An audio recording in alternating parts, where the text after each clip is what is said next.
I found a hidden door in my basement. I wish I had never opened it. Part 1.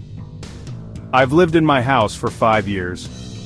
It's an old place, built in the early 1900s with all the charm and creaks you'd expect from a century-old home. The basement has always freaked me out a bit. It's cold, damp, and smells faintly of mildew. But I'd never paid it much attention beyond the occasional trip to store boxes or grab tools. Until last week. I was moving some old furniture when I noticed a draft. At first I thought it was just the basement being drafty as usual, but then I realized it was coming from behind one of the shelves. The air was colder, almost icy.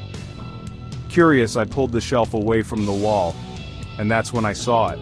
A small wooden door, barely taller than a crawlspace hatch, covered in peeling paint. I stared at it for a long time.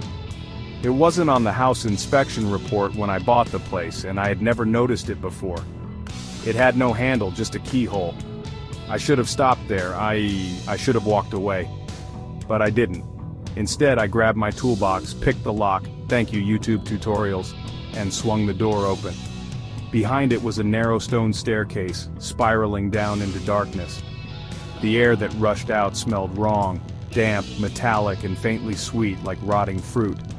Against every ounce of better judgment, I grabbed a flashlight and started descending. The steps felt endless.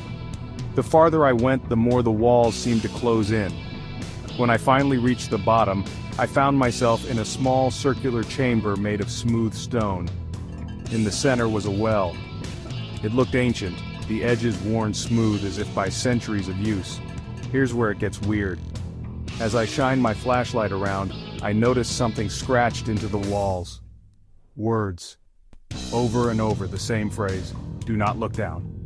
Subscribe for part 2.